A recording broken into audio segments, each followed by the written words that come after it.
तो डीपसीक हाल ही में सुर्खियों में बना हुआ है और इसकी दो बड़ी वजहें हैं। पहला, उन्होंने अभी एक नया multi modal AI model family launch किया है जिसका नाम जेनिस प्रो है। यह मॉडल ओपन एआई डाली 3, पिक्सआर्ट अल्फा और इम्यू 3 जेन जैसे बड़े नामों को पीछे छोड़ने का दावा करता है, खासकर जेनीवीएल और डीपीजी बेंच जैसे महत्वपूर्ण एआई बेंचमार्क्स पर। अगर आप एआई बेंचमार्क्स के बारे में जानते हैं तो समझ सकते हैं कि ये टेस्ट मॉडल की इमेज जनरेशन और इमेज समझने की क्षमता मापने के लिए कितने अहम होते हैं। और सबसे दिलचस्प बात यह है कि जेनिस प्रो का सबसे powerful version Janus Pro 7B इन बड़े मॉडलों से बेहतर प्रदर्शन करता दिख रहा है, कम से कम डीपसीक के अपने दावों के मुताबिक। कुछ ही दिनों पहले जेनिस प्रो को रिलीज करने से पहले डीपसीक ने अपने R1 लैंग्वेज मॉडल के साथ सुर्खियां बटोरी थी। इस मॉडल ने लोगों को हैरान कर दिया क्योंकि इसका प्रदर्शन क्वेन 1 के बराबर बताया जा रहा था। लेकिन जरा सोचिए, इसे बनाने में सिर्फ 5 से 6 मिलियन डॉलर का खर्च आया। इसके मुकाबले सिलिकॉन वैली की बड़ी एआई कंपनियां बिलियंस डॉलर खर्च कर रही हैं। ऐसे में पूरे इंडस्ट्री में यह सवाल उठने लगा कि क्या हम एआई डेवलपमेंट के लिए जरूरत से ज्यादा पैसे खर्च कर रहे हैं? क्या अगला बड़ा इनोवेशन छोटी कंपनियों से आएगा जो इन एआई सिस्टम्स को ट्रेन करने के नए तरीके खोज रही है? चूंकि डीपसीक का बेस हांगझोउ चीन में है, इस मामले में राजनीतिक और आर्थिक पहलू भी सामने आ रहे हैं। चर्चा हो रही है कि अमेरिका के एक्सपोर्ट कंट्रोल्स, खासतौर पर एनवीडिया के एडवांस चिप्स पर लगाए गए प्रतिबंध चीन के एआई विकास को धीमा करने के लिए है। लेकिन डीपसीक का दावा कुछ और ही है। डीपसीक ने एनवीडिया के H8 चिप्स का इस्तेमाल किया था ट्रेनिंग के लिए, जो तकनीकी रूप से उन सुपर हाई एंड चिप्स से कम पावरफुल है जिन्हें अमेरिका ने ब्लॉक कर दिया है। लेकिन फिर भी उन्होंने क्वेन 1 जैसा प्रदर्शन हासिल किया। यह एक बहुत बड़ा बयान है जो अमेरिका की बड़ी और महंगी रणनीतियों पर सवाल उठाता है। अब थोड़ा ठहरकर एक हालिया घटना पर बात करते हैं। डीपसीक को एक साइबर हमले का सामना करना पड़ा ठीक उसी समय जब उनकी एआई असिस्टेंट ऐप पर लोग आने लगे थे। यह वही समय था जब यह ऐप एप्पल ऐप स्टोर की फ्री एप्स लिस्ट में यूएस में टॉप पर पहुंची थी। आप यह सोच सकते हैं, एक नया एआई मॉडल आता है, जल्दी ही सुपर पॉपुलर हो जाता है, वेबसाइट क्रैश हो जाती है और फिर हैकिंग अटैक के कारण रजिस्ट्रेशन पर अस्थायी लिमिट लगाने का ऐलान किया जाता है। यह काफी नाटकीय था, है ना? हाइप असल में सच था, लेकिन यह भी जाहिर हो रहा था कि यह कुछ अनचाही ध्यान आकर्षित कर रहा था। अब वापस आते हैं जेनिस प्रो मॉडल पर। इसे एक यूनिफाइड ट्रांसफॉर्मर आर्किटेक्चर के रूप में पेश करता है जो बहुत सारे काम कर सकता है। इमेज जनरेशन 760 बाइट रेजोल्यूशन तक, इमेज एनालिसिस और टेक्स्ट बेस्ड टास्क्स। यह बहुत महत्वपूर्ण है क्योंकि ज्यादातर एआई मॉडल सिर्फ एक ही चीज में माहिर होते हैं, जैसे टेक्स्ट जनरेशन या इमेज जनरेशन। लेकिन जेनिस प्रो सभी इन चीजों को एक ही जगह पर लाने की कोशिश कर रहा है। यह GPT-4 की तरह है जो इमेज को भी समझ सकता है। स्टॉक मार्केट में जो मेल्टडाउन हुआ वह तब हुआ जब डीपसीक की सफलता की कहानी सुर्खियों में आई, खासकर उस हिस्से के बारे में जब उन्होंने GP4 जैसे सिस्टम को एक तिहाई लागत में बनाने का दावा किया। टेक स्टॉक्स को तगड़ा झटका लगा। एनवीडिया के शेयरों में रिपोर्ट के मुताबिक भारी गिरावट आई, जिससे एक ही दिन में उनका मार्केट वैल्यू लगभग $600 बिलियन घट गया, जो कि बेहद विशाल है। इसका तर्क यह था कि अगर टॉप टियर एआई मॉडल को ट्रेन करने के लिए सबसे उन्नत चिप्स की जरूरत नहीं है, तो शायद एनवीडिया की अनस्टॉपेबल ग्रोथ की राह इतनी अनस्टॉपेबल नहीं है। लोग ये सवाल उठाने लगे कि क्या एआई निवेश की दौड़ गलत दिशा में जा रही है, अगर एक चीनी स्टार्टअप 10वें हिस्से की लागत में वही परिणाम हासिल कर सकता है। सैम अल्टमैन, ओपनएआई के सीईओ, ने सोशल मीडिया पर टिप्पणी की, कहकर कि वह डीपसीक की उपलब्धियों से प्रभावित है, लेकिन ओपनएआई और भी बेहतर मॉडल के साथ जवाब देने की योजना बना रहा है। उन्होंने ये भी कहा कि वे कंप्यूटिंग संसाधनों में और अधिक निवेश करने जा रहे हैं, यानी ओपनएआई अपने बड़े खर्च के दृष्टिकोण से पीछे नहीं हटने वाला है। याद रखें कि उनके पास माइक्रोसॉफ्ट के साथ साझेदारी है, जिसने ओपनएआई के इकोसिस्टम में अरबों डॉलर का निवेश किया है, और वे विशाल डेटा सेंटर विस्तार की योजना बना रहे हैं। एक और दिलचस्प मोड़ व्हाइट हाउस से आया, जहां राष्ट्रपति ट्रंप ने टिप्पणी की कि एक चीनी कंपनी से डीपसीक एआई का रिलीज हमारे उद्योगों के लिए एक चेतावनी होनी चाहिए कि हमें जीतने के लिए प्रतिस्पर्धा पर ध्यान केंद्रित करना होगा। उन्होंने अमेरिकी टेक कंपनियों को प्रोत्साहित करने की बात की ताकि यूएस एआई के क्षेत्र में अपना दबदबा बनाए रखे। यह एक बड़ा बयान है, खासकर चीन को चिप्स के निर्यात पर प्रतिबंध लगाने को लेकर चल रही बहस के बीच। लेकिन अब यह चीनी कंपनी उन प्रतिबंधों को बाईपास करते हुए उपलब्ध संसाधनों का उपयोग कर रही है, जो इस बात पर सवाल उठा रहा है कि यह निर्यात नियंत्रण कितने प्रभावी है। डीपसीक की पृष्ठभूमि भी कुछ हद तक रहस्यमय है, क्योंकि यह कंपनी केवल 2003 से ही अस्तित्व में आई है। लेकिन यह सिर्फ अंतिम प्रशिक्षण पास है, जो शायद सभी पिछले प्रयोगों और डेटा क्यूरेशन को नहीं दर्शाता है जो इसमें गए थे। फिर भी अगर कुल लागत 3 या 5 गुना भी अधिक हो, तो यह शायद अमेरिकी टेक दिग्गजों से सुनी जाने वाली लागतों से काफी कम हो सकती है। और यही बड़ा सवाल है, ऐसा कैसे संभव है? डीपसीक नए प्रशिक्षण तकनीकों का हवाला देता है, जैसे ऐसे तरीके जो मॉडल को दिए गए समय में केवल सबसे प्रासंगिक डेटा अनुभागों पर ध्यान केंद्रित करने की अनुमति देते हैं, जिससे बहुत सारे कंप्यूटिंग संसाधनों की बचत होती है। वे ये भी कहते हैं कि उन्होंने अलीबाबा और मेटा के ओपन सोर्स प्रोजेक्ट्स का उपयोग एक स्प्रिंग बोर्ड के रूप में किया और उन्हें अपने अंतिम उत्पाद को बनाने के लिए फाइन ट्यून किया। हर कोई खुश नहीं है कि उन्होंने दरअसल पश्चिम से ओपन सोर्स फ्रेमवर्क पर पिगीबैक किया, लेकिन यही तो ओपन सोर्स का तरीका है। एक बार कोड बाहर आ जाता है तो कोई भी सक्षम समूह इसे अनुकूलित कर सकता है। मेटा के अंदर कुछ हद तक निराशा है। लोग कह रहे हैं कि हमारे पास दुनिया के सबसे अच्छे शोधकर्ता है और हमारे पास ढेर सारा पैसा है, तो फिर एक छोटे से कंपनी ने हमें बड़ी सफलता को कैसे हरा दिया जिनके पास कम संसाधन है। मार्क जुकरबर्ग ओपन सोर्स के समर्थक रहे हैं और उन्होंने लामा जैसे मॉडल जारी किए हैं, और विडंबना यह है कि लामा ने शायद दीपसीक को वहां तक पहुंचने में मदद की जहां वे अब हैं। हमारे पास यूसी बर्कले के स्टुअर्ट रसेल जैसे लोग भी हैं जो कह रहे हैं कि कृत्रिम सामान्य बुद्धिमत्ता तक पहुंचने की यह दौड़ स्पेस रेस से ज्यादा खतरनाक है, क्योंकि हम ऐसे सुपर इंटेलिजेंट सिस्टम की ओर बढ़ रहे हैं जिन्हें हम पूरी तरह से नियंत्रित नहीं कर सकते। यहां तक कि कुछ एआई कंपनी के सीईओ ने भी अस्तित्वीय जोखिमों की ओर इशारा किया है। तो यह वास्तव में आंखें खोलने वाला है कि एक अपेक्षाकृत अज्ञात खिलाड़ी इस समय रेखा को तेजी से बढ़ा रहा है। अंत में दीपसीक अब एक ऐसा नाम बन चुका है जिसके बारे में सभी बात कर रहे हैं। वे हमारे लिए जेनिस प्रो दे रहे हैं, जो मल्टीमोडल कार्यों, छवि उत्पादन, छवि विश्लेषण और पाठ आधारित बातचीत के लिए है। साथ ही उनका R1 मॉडल जो GP4 से प्रतिस्पर्धा कर रहा है। यह सब ओपन सोर्स है, तो कौन जानता है कि समुदाय इसमें क्या सुधार करेगा। इस बीच बड़ा सवाल यह है कि क्या यह बड़े टेक कंपनियों को दिशा बदलने पर मजबूर करेगा और अधिक प्रभावी लागत प्रौद्योगिकी पर ध्यान केंद्रित करेगा। ओपनएआई के सैम एल्टमैन ने मूल रूप से कहा कि हम जल्द ही बेहतर चीजें जारी करेंगे, चिंता मत करो, जबकि वे विशाल कंप्यूटिंग संसाधनों के महत्व पर भी जोर दे रहे हैं।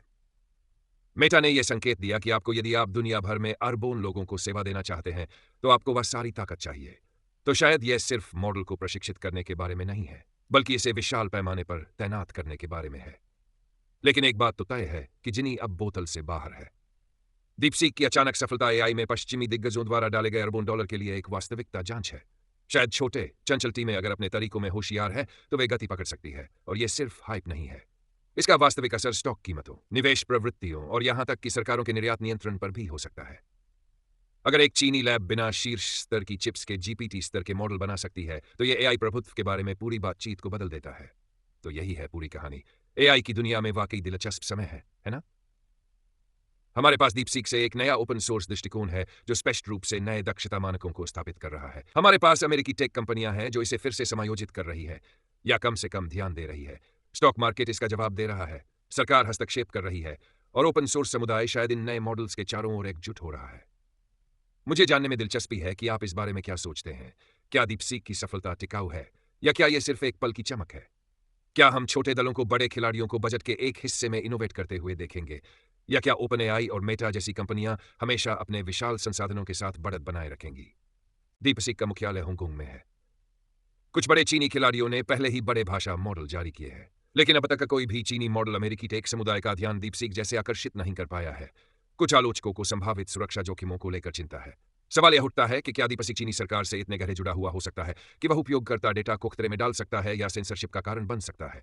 कुछ रिपोर्ट्स में कहा गया है कि दीपसीक का एआई सहायक चीनी सरकार या राष्ट्रपति शी जिनपिंग के बारे में सवालों का जवाब नहीं देता, जो यह संकेत देता है कि यह कितनी हद तक खुला या स्वतंत्र है, खासकर कुछ विशिष्ट विषयों पर।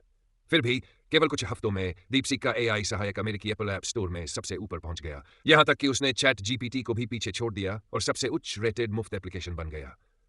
यह सोचें कि यह कितना हैरान करने वाला है। उन्होंने बस कुछ ही दिनों में एआई चैटबॉट का ताज अपने नाम कर लिया। लोकप्रियता में इस तेज उछाल के कारण इतनी ज्यादा डिमांड हुई कि दीपसीक की साइट पर गंभीर आउटेज हो गए। उन्हें अपनी एप्लीकेशन प्रोग्रामिंग इंटरफेस और उपयोगकर्ता लॉगिन के मुद्दों को ठीक करना पड़ा, और यह उनकी सबसे लंबी डाउन टाइम थी जो पिछले 90 दिनों में हुई। हालांकि अचानक वायरल ऐप्स अक्सर इस तरह के शॉर्ट टर्म मेल्टडाउन का सामना करते हैं। यह दिखाता है कि बाजार में वास्तविक रुचि है। एक और चीज जो निवेशकों को हिला रही है वह यह धारणा है कि प्रतिस्पर्धी एआई को प्रशिक्षित करने के लिए और हजारों सबसे बेहतरीन एनवीडिया ऐप्स की आवश्यकता होती है, जो शायद गलत हो सकती है। कम से कम दीपसीक यही संकेत दे रहा है। जब वायरल ऐप्स गए और अपनी एक्सले पासवर्ड जैसी कस्टमाइज्ड राइस क्रिस्प्स का इस्तेमाल किया तो यह दिखाता है कि ओपनएआई अकेला नहीं है। एंथ्रोपिक, मेटा, गूगल और अमेजन जैसे बड़े खिलाड़ी भी एआई अनुसंधान और विकास और इंफ्रास्ट्रक्चर के लिए विशाल बजट आवंटित कर चुके हैं। माइक्रोसॉफ्ट, मेटा, अल्फाबेट, अमेजन और हरेकल अकेले लगभग $310 बिलियन खर्च करने के लिए तैयार है, जिसमें से एक हिस्सा एआई डेटा सेंटर्स के लिए है। इस बीच ओपनएआई ने एक चौंकाने वाली योजना का खुलासा किया, जिसमें वह वैश्विक नेटवर्क बनाने के लिए 500 बिलियन तक खर्च करने की योजना बना रहा है। लेकिन अगर डीपसीक इसे 10 मिलियन से भी कम में कर सकता है, तो शायद ये खर्चीली योजनाएं ओवरकिल हो सकती हैं। अब यह सही रहेगा कि हम डीपसीक की संख्याओं पर संदेह करें। कंपनी ने कहा कि उन्होंने अपने V3 मॉडल को प्रशिक्षित करने में केवल 5-6 मिलियन खर्च किए। लेकिन यहां पर डीपसीक ने पूरी तरह से ओपन सोर्स दृष्टिकोण अपनाया है। उन्होंने मॉडल का कोड और वेट्स हगिंग फेस पर डाल दिए ताकि कोई भी इन्हें डाउनलोड कर सके। यह एक बड़ा अंतर है उन कंपनियों से जैसे ओपनएआई, जो सब कुछ बंद दरवाजों के पीछे रखती हैं और प्रोप्राइटरी एपीआई का उपयोग करती है। अब सवाल यह है कि जेनिस प्रो वाकई कितना अच्छा है। यह मॉडल अलग अलग साइज में उपलब्ध है, जिसमें 1 बिलियन पैरामीटर से लेकर 7 बिलियन तक के संस्करण शामिल है। 7B वर्जन फ्लैगशिप है और यही वह मॉडल है जो डेल E3 से मुकाबला करता है। उपयोगकर्ता समुदाय ने इसे कई तरीकों से परखा है। उदाहरण के लिए, लोगों ने जेनिस प्रो से इमेजेस का विश्लेषण किया, यह देखने के लिए कि यह ऑब्जेक्ट्स, उनके आपस में रिश्ते और किसी भी निहित अर्थ को कितनी सटीकता से वर्णित कर सकता है। यह सीधे सीधे चीजों जैसे ऑब्जेक्ट्स की स्थिति या उनकी रूपरेखा को सही तरीके से वर्णित कर पाया, लेकिन जब गहरे तर्क की आवश्यकता थी, तो यह थोड़ा कम पड़ गया। मान लीजिए एक चित्र जो एक रूपक को व्यक्त करने के लिए डिजाइन किया गया था, ने बस एक साक्षात विवरण दिया, लेकिन उसने सांकेतिक संदेश का सही अर्थ नहीं निकाला। वहीं GPT-4 विजन उस चित्र का गहरा अर्थ समझने में सक्षम था। इमेज जनरेशन के मामले में जेनिस प्रो अच्छी इमेजेस बना सकता है, लेकिन कुछ क्षेत्रों में, जैसे कुल मिलाकर पैदावार या कला की चमक में, यह स्पेशलाइज्ड और state of the art image models के मुकाबले थोड़ा पीछे रह सकता है, जो लगातार बड़े समुदायों द्वारा ट्यून किए जा रहे हैं, जैसे स्टेबल डिफ्यूजन के विभिन्न फाइन ट्यून। जेनिस प्रो का मुख्य फायदा वर्सेटिलिटी में है, न कि बिल्कुल टॉप टियर विजुअल्स में। एक दिलचस्प परीक्षण में एक व्यक्ति ने जेनिस प्रो और स्टैंडर्ड SDXL को ऑटम सीन में एक क्यूट बेबी फॉक्स जनरेट करने के लिए प्रेरित किया। जेनिस प्रो ने बेबी पार्ट को बेहतर तरीके से किया, लेकिन SDXL ने ज्यादा क्रिस्प और डिटेल्ड इमेज दी। तो यह एक ट्रेड ऑफ है। जेनिस प्रो ने प्रॉम्प्ट प्रति सच्चाई अधिक दिखाई, जबकि SDXL ने एक पॉलिश लुक जनरेट किया। एक महत्वपूर्ण बात यह है कि डीपसीक का ओपन सोर्स दृष्टिकोण इसका मतलब है कि समुदाय इसे और बेहतर बनाने के लिए इसे फाइन ट्यून कर सकता है। हमने पहले भी देखा है कि अन्य ओपन सोर्स मॉडल्स के साथ ऐसा हुआ है, जहां लोग डेटा सेट्स लागू करते हैं, कोड को सुधारते हैं और मूल रूप से मॉडल को नए स्तरों तक पहुंचाते हैं। डीपसीक का हगिंग फेस पर आधिकारिक स्थान फिलहाल सक्रिय नहीं है, तो कुछ व्यक्तियों ने अपनी स्वतंत्र जगह बनाई है ताकि अन्य लोग जेनिस 7B का परीक्षण कर सकें। ध्यान रखें कि आप वास्तव में 7B वर्जन का उपयोग कर रहे हैं, न कि किसी छोटे 1.5B वर्जन को, जिसे गलती से B के रूप में लेबल किया गया हो, क्योंकि यह निश्चित रूप से आपको निराश करेगा। और यह सिर्फ हाइप नहीं है, इसका वास्तविक प्रभाव स्टॉक कीमतों, निवेश प्रवृत्तियों और यहां तक कि सरकारों के निर्यात नियंत्रणों पर भी पड़ रहा है। अगर एक चीनी लैब बिना शीर्ष स्तर की चिप्स के GPT स्तर के मॉडल बना सकती है, तो यह AI प्रभुत्व के बारे में पूरी बातचीत को बदल देता है। तो यह था कुल सारांश। AI की दुनिया में सचमुच वाकई दिलचस्प समय चल रहे हैं, है ना? हमारे पास डीपसीक का एक नया ओपन सोर्स दृष्टिकोण है, जो स्पष्ट रूप से नए दक्षता मानकों को स्थापित कर रहा है। हमारे पास अमेरिकी टेक कंपनियां हैं जो इसे फिर से समायोजित कर रही है या कम से कम ध्यान दे रही है। स्टॉक मार्केट इसका जवाब दे रहा है, सरकार हस्तक्षेप कर रही है और ओपन सोर्स समुदाय शायद इन नए मॉडल्स के चारों ओर एकजुट हो रहा है। मुझे जानने में दिलचस्पी है कि आप इस बारे में क्या सोचते हैं। क्या डीपसीक की सफलता टिकाऊ है या क्या यह सिर्फ एक पल की चमक है? क्या हम छोटे दलों को बड़े खिलाड़ियों को बजट के एक हिस्से में इनोवेट करते हुए देखेंगे, या क्या ओपनएआई और मेटा जैसी कंपनियां हमेशा अपने विशाल संसाधनों के साथ बढ़त बनाए रखेंगी? खैर, यही था इस गहरे विश्लेषण का सार। अगर आपको ये जानकारी पूर्ण लगा हो, तो कृपया इसे लाइक और सब्सक्राइब करें ताकि हम और AI से जुड़ी जानकारी लेकर आएं। मुझे कमेंट्स में बताएं कि आपको इस कहानी का कौन सा पहलू सबसे ज्यादा आकर्षित करता है। धन्यवाद और अगले वीडियो में मिलते हैं।